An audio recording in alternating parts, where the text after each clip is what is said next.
Price Lord. யோசேப்பு எடுத்த உடனே பிரதமர் ஆகல. அவர் நிறைய கஷ்டங்கள், அவமானங்கள், எல்லா சோதனை, வேதனை எல்லாம் பட்டு தான் அவர் பிரதமர் ஆனார்.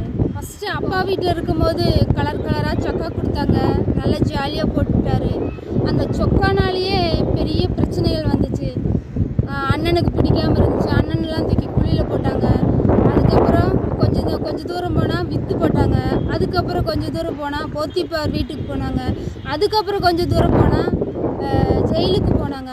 இப்படி ஒவ்வொன்றா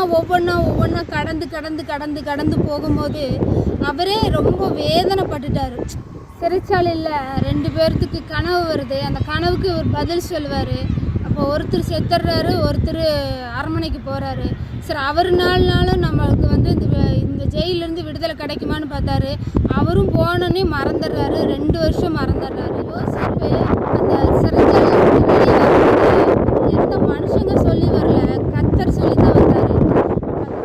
அதுபோல் நீங்களும் பொறுமையாக இருந்தீங்கன்னா கல்லறிய தூரத்தில் உங்களோட எல்லா வெற்றிகளும் இருக்குது.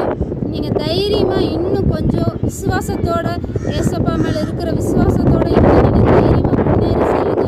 உங்களுக்குன்னு வச்சிருக்கிற அந்த உயர்வு உங்கள் பக்கத்தில் தான் இருக்குது. நீங்கள் விட்டு விடாதீங்க.